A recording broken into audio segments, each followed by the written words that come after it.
پہ مسند الیہ کو معرفہ لانے کی صورتوں کا بیان چل رہا تھا. مسند الیہ کو معرفہ لایا جاتا ہے اس میں اشارہ کی صورت میں، پھر یا تو مسند الیہ کو معرفہ لایا جاتا ہے علم کی صورت میں، یا مسند الیہ کو معرفہ لایا جاتا ہے اس میں موصول کی صورت میں، یا مسند الیہ کو معرفہ لایا جاتا ہے اس میں اشارہ کی صورت میں.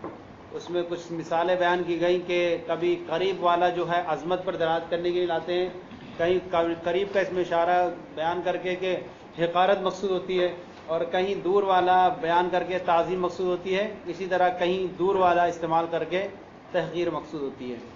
آج بیان کر رہے ہیں یہاں پر کہ کبھی ہوتا ہے کہ اس میں اشارہ لا کر کے تنبیہ کرنا ہوتی ہے اس بات پر کہ مشار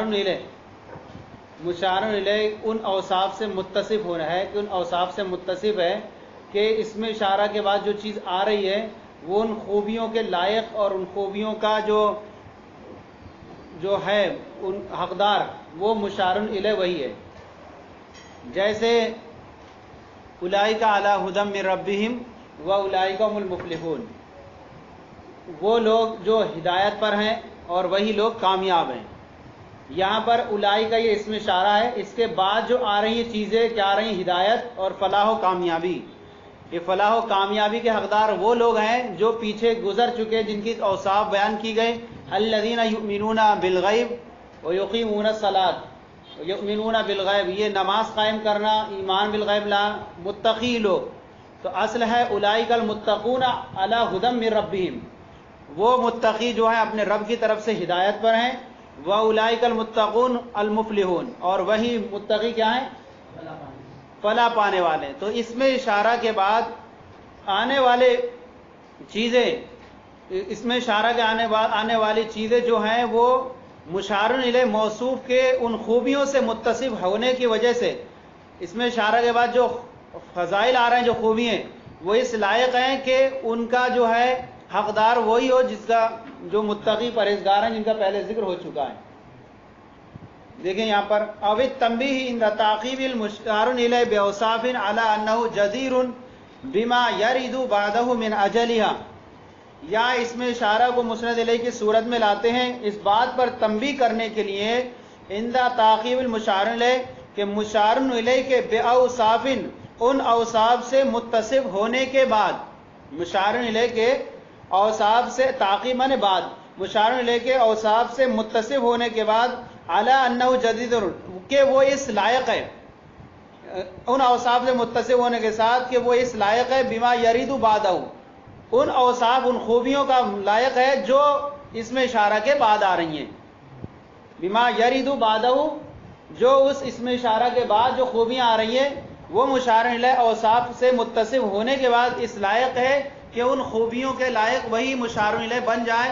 من اجلھا ای من اجل ذالک تلک الفضائل، ان فضائل کی وجہ سے، ان فضائل کی وجہ سے مشار الیہ، ان فضائل ان خوبیوں کی وجہ سے مشار الیہ اس بات کے لائق ہے کہ ان خوبیوں کا حقدار وہی مشار الیہ بنے.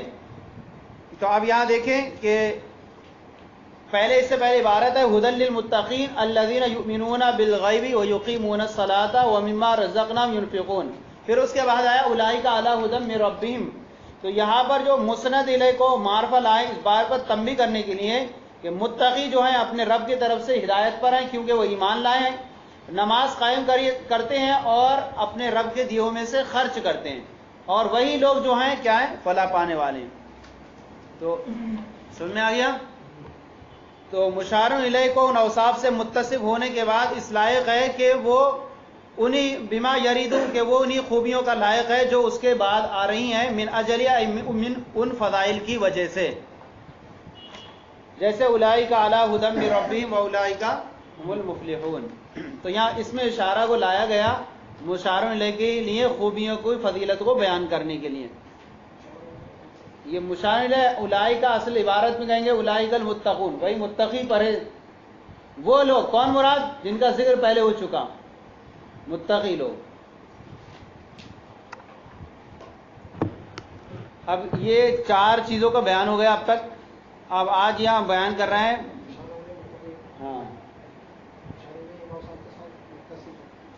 مشار الیہ ان اوصاف کے ساتھ متصف ہونے کی وجہ سے یہ اس لائق ہے کہ اب یہ ساری جو ہیں فضائل اسی کے لیے ہوں. کون سی؟ فلاح پانا، کامیابی ہونا، یہ سب مشار الیہ کے لیے ہو، کیونکہ وہ پیچھے اس کا ذکر ہو چکا ہے. تو اس میں اشارہ کو یہاں لایا گیا اس بات پر دراز کرنے کے لیے کہ مشار الیہ خوبیوں سے، پہلے فضائل سے جو ہے متصف ہے، پھر وہ ساری جو کامیابی ہیں وہ اسی کے لیے.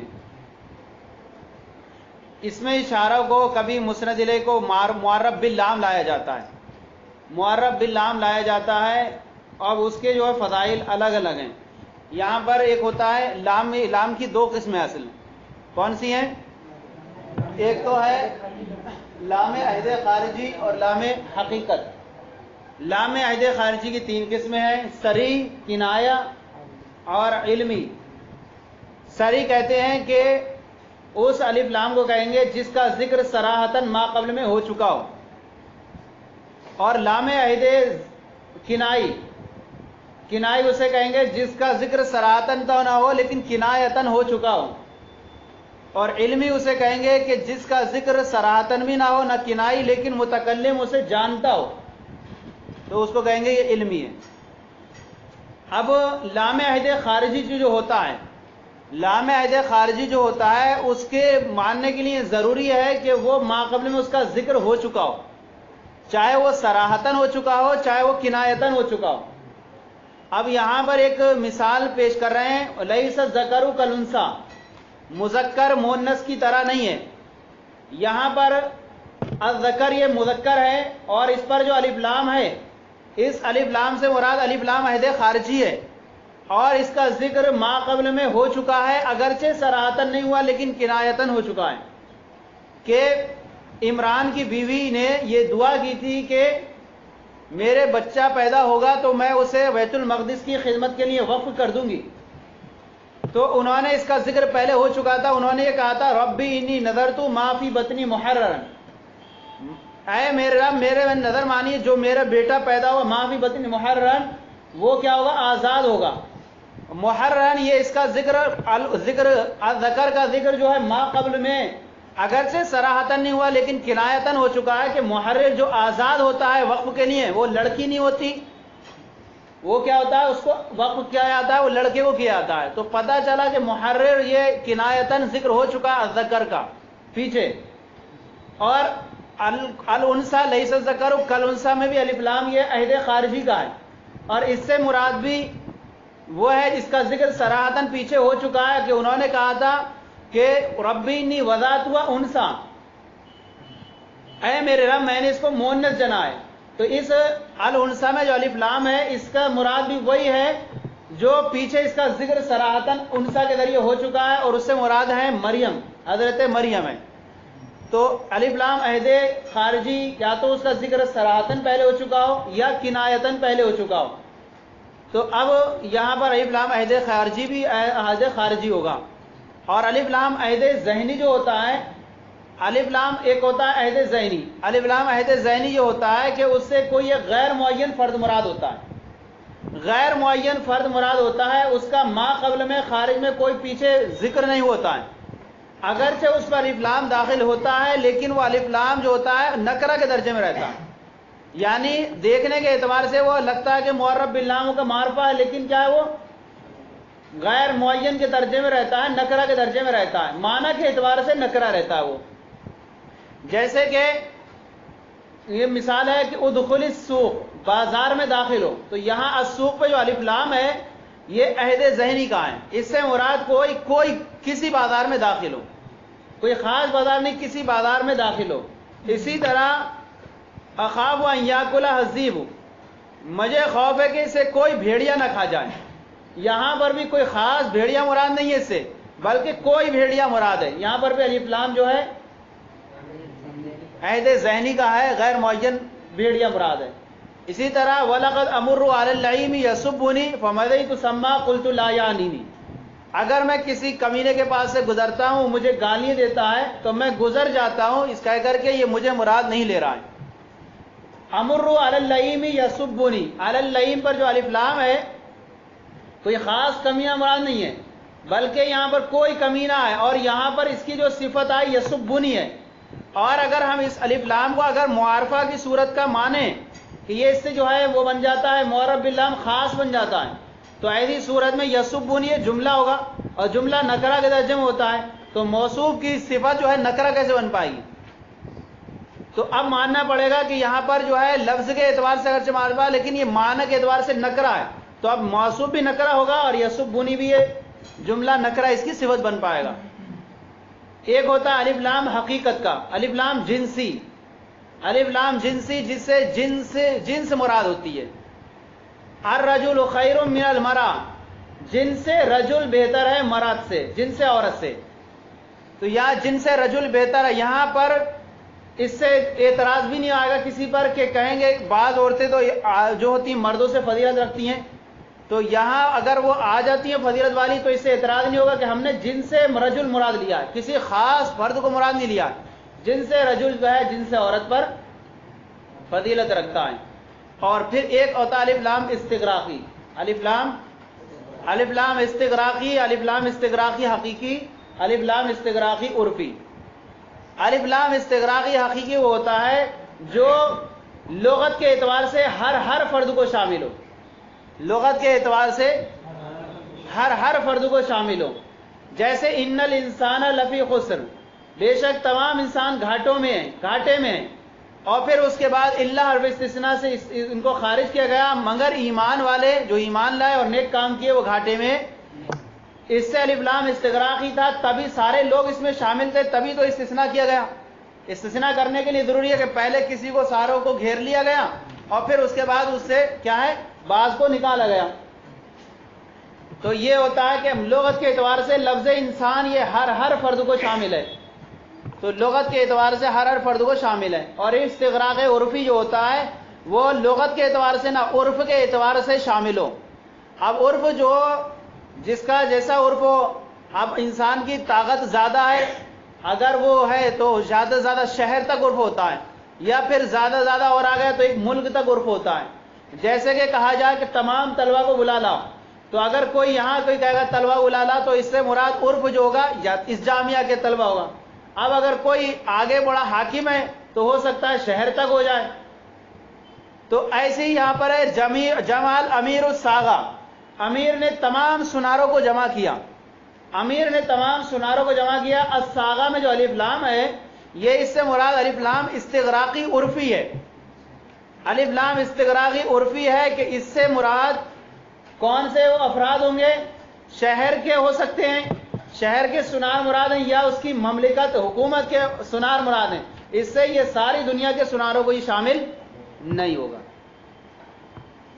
چلیں دیکھیں وباللام للاشارۃ الی معہود، اور معرب باللام بنایا جاتا لام کے ذریعے اشارہ کرنے کے لیے الی معہود، معہود متعین اور مقرر معہود کی طرف اشارہ کرنے کے لیے، جیسے ولیس الذکر کالانثی، اور مذکر مؤنث کی طرح نہیں ہے۔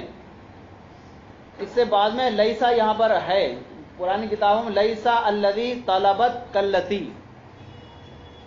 یہ اس کی طرح نہیں ہے، طلبتو یا واحد متکلم والے اس کی طرح نہیں ہے جو میں نے طلب کیا تھا، التی وہبت لہا جو اسے عطا کیا گیا، عطا کیا گیا مؤنث عطا کی گئی تھی، اور طلب کیا تھا مذکر طلب کیا تھا۔ تو لیس الذی طلبت، تو یہ اس کی طرح نہیں ہے جو اس نے طلب کیا تھا، کلتی وہبت لہا جو اسے عطا کیا گیا۔ تو دونوں میں الف لام کون ہے؟ الذکر، الانثی میں الف لام عہد خارجی کا ہے۔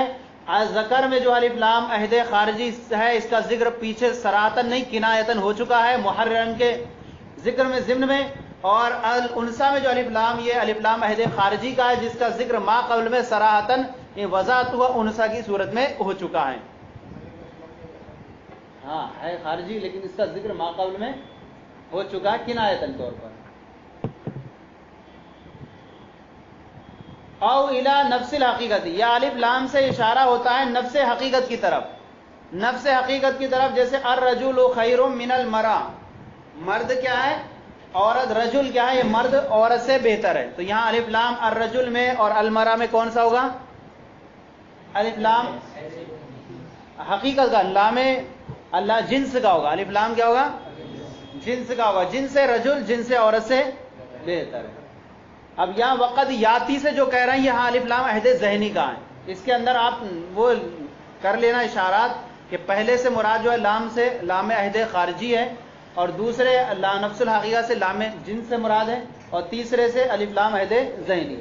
وقد یاتی لواحد بے اعتبار عہدیتی فی الذہن، اور کبھی کبھی آتا الف لام کو لایا جاتا ہے کسی ایک فرد کے لیے اور اس کی عہدیت کا اعتبار کرتے ہوئے ذہن میں، کہ ذہن میں عہد ذہنی، اس کی عہدیت کا اعتبار کرتے ہوئے ذہن میں، جیسے کہ آپ کہیں ادخل السوق، تو بازار میں داخل ہو، حیث لا عہدہ، اس کا کوئی معہود خارج میں نہیں ہے، وہذا فی المعنی کالنکرہ، اور یہ معنی کے اعتبار سے نکرہ کی طرح ہوتا ہے۔ تو اب نکرہ کی طرح ہوگا تو کہیں گے تو کسی بازار میں داخل ہو۔ جیسے ایک مثال یہاں وہ دی بھی ہے وَلَقَدْ أَمُرُّ عَلَى اللَّئِيمِ يَسُبُّنِي والی، تو وَهَذَا فِي الْمَعْنِ كَالنَّكْرَةِ، اور یہ معنی میں نکرہ کی طرح ہوتا ہے۔ وَقَدْ يُفِيدُ الْاِسْتِغْرَاقَ، اور کبھی الف لام استغراق کا فائدہ دیتا ہے، جیسے ان الانسان لفی خسر، بے شک انسان گھاٹے میں ہے، وَهُوَ ضربان، اور استغراق کی حقیقی جیسے عالم الغیب والشہادہ، غیب تمام غیب اور تمام شہادتوں کو جاننے والا۔ الف لام عالم الغیب الغیب پر اور شہادہ پر داخل ہونے والا الف لام کون سا ہے؟ استغراق حقیقی۔ لغت کے اعتبار سے جو غیب ہے، ہر غیب کو کیا ہے اللہ تعالیٰ، جو شہادت ہیں، معائنے والی چیزیں ہیں، مشاہدے والی، ان سب کو بھی ہر شخص کو اللہ تعالیٰ، ہر چیز کو اللہ تعالیٰ جاننے والا ہے۔ اے کل غیب و شہادت، یعنی ہر غیب اور ہر شہادت کو اللہ تعالیٰ جاننے والا ہے، کیونکہ لفظ غیب اور لفظ شہادت لغت کے اعتبار سے ہر غیب کو شامل ہے، ہر شہادت کو شامل ہوگا۔ وعرفی، اور کیا ہے دوسری قسم ہے حقیقی اور عرفی، استغراق عرفی۔ اے جمع الامیر الصاغہ، صاغہ یعنی امیر نے سناروں کو جمع کیا، امیر نے صاغہ، یہ صائغن کی جمع ہے اور اس کا معنی ہے سنار۔ تو اب الف لام اس پر کون سا ہوگا؟ اے صاغتا بلدی، اپنے شہر کے سناروں کو جمع کیا، او مملکتی، یا اپنی حکومت کے سناروں کو جمع کیا۔ تو الف لام کی دو قسموں، الف لام استغراقی کی، حقیقی اور عرفی۔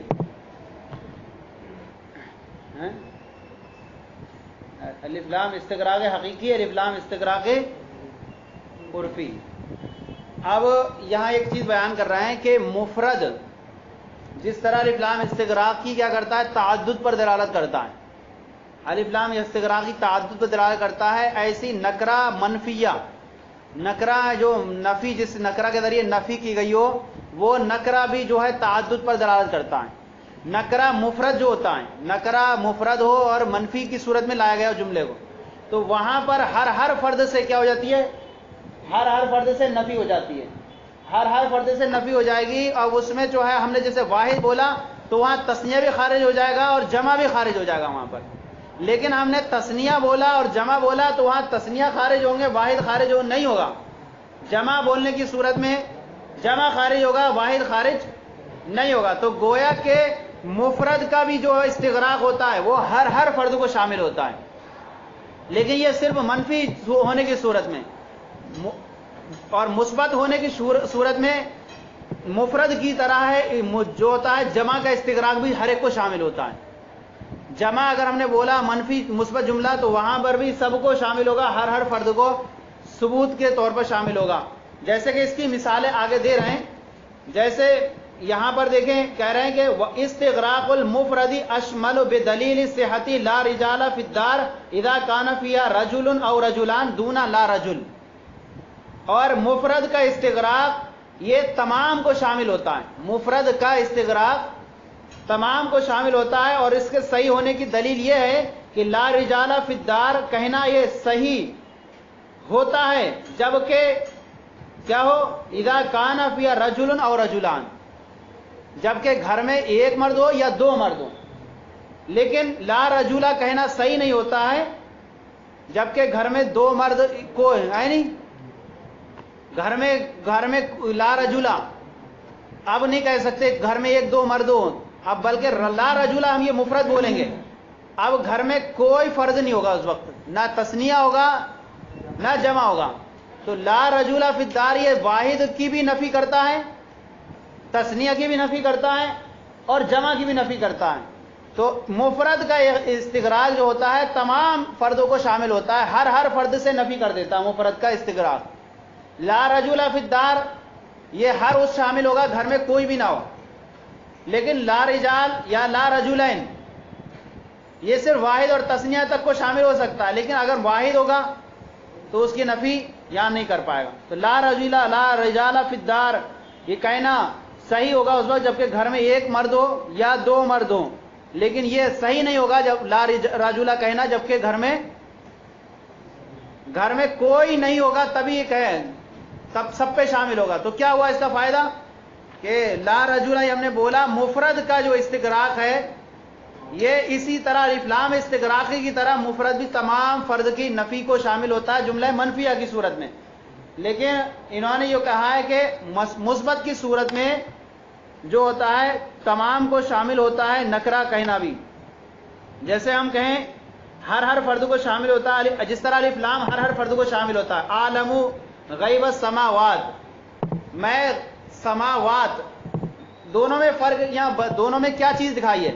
دونوں میں اصل میں وجہ شب دکھائی ہے یہ چیز کہ جس طرح الف لام داخل ہو کر کے تعدد پر دلالت کرتا ہے اسی طرح مفرد بھی جو ہوتا ہے تعدد پر دلالت کرتا ہے. جیسے کہ عالم غیب السماوات، میں زمین و آسمانوں کے غیب کو جانتا ہوں. یہاں السماوات پر جو الف لام ہے یہاں پر جو ہے الف لام داخل ہونے والا استغراقی ہے غیب السماوات پر، اور یہاں مراد سارے جو ہے غیبوں کو جاننا ہے، آسمانوں کے سارے غیبوں کو جاننے والا ہوں. اسی طرح عالم وَإِذْ قُلْنَا لِلْمَلَائِكَةِ ہم نے تمام ملائکہ سے کہا، یہاں پر الملائکہ میں بھی جو الف لام ہے یہ الف لام استغراقی ہے، اس سے بھی مراد یہ سارے فرشتوں سے ہم نے کہا. اسی طرح واللہ یحب المحسنین اللہ احسان کرنے والوں کو پسند فرماتا ہے، المحسنین پر بھی الف لام داخل ہونے والا استغراقی ہے، اس سے مراد تمام احسان کرنے والے سارے فرد مراد ہیں اس میں. تو جس طرح نکرہ مفرد کا استغراق تمام کو شامل ہوتا ہے ایسی الف لام استغراقی بھی جو ہوتا ہے تمام کو شامل ہوا کرتا ہے. لیکن یہ انہوں نے کہا ہے کہ نکرہ جبکہ منفی ہو، تحت نفی واقع ہو تبھی وہ اس کا استغراق جو ہوگا واحد تثنیہ سب کی نفی کو شامل ہوگا. لیکن مثبت ہونے کی صورت میں وہاں پر جو ہے جمع بھی جو ہوتا ہے اسی طرح لام نکرہ مفردہ کی طرح وہ بھی کیا کرتا ہے تمام فردوں کو شامل ہوا کرتا ہے. اب یہاں پر ایک اعتراض ہوگا، اس کا اعتراض کا کل بیان کریں گے. اعتراض یہ ہوگا کہ یہاں پر استغراق کے لیے الف لام استغراق کے لیے ہوا کرتا ہے، پھر آپ نے یہ کہا کہ جو نکرہ ہوتا ہے اس سے بھی تعدد مراد ہوتا ہے، تو ایک ہی چیز نکرہ جو ہے فردیت پہ بھی دلالت کرتی تھی اور آپ اس سے کیا لے رہے ہیں تعدد پہ دلالت کر رہے ہیں. تو ایک ہی چیز کیا ہوئی، ایک ہی چیز کا واحد ہونا بھی لازم آیا اور ایک ہی چیز کا متعدد ہونا لازم آیا. پھر اس کا جواب دیں گے کہ جب ہم الف لام داخل کریں گے ہم اس کو وہاں پر ہم وحدت کے معنی سے خارج کر لیتے ہیں، وحدت کے معنی سے خارج کر لیتے ہیں. جیسے کہ کوئی وہ الف لام ہو اور ہم اس کو تثنیہ بنائیں یا جمع بنائیں تو اب وحدت کے معنی سے خارج ہو جاتا نہیں. رجالان تو اب تثنیہ بولتے ہیں ہم اسے، وحدت کا معنی وہاں پر خارج ہو جاتا ہے. رجال بولتے ہیں تو وہاں پر جمع ہو مراد ہوتی ہے. ایسی یہاں پر ہوتا ہے کہ جب نکرہ ہے نکرہ اگر ہم اس پر الف لام داخل کیے تو وہاں پر اب کیا ہوتا ہے اس وحدت کا معنی خارج کر کے تعدد کا معنی مراد ہوا کرتا ہے وہاں پر. چلے وہ کل بیان کریں گے.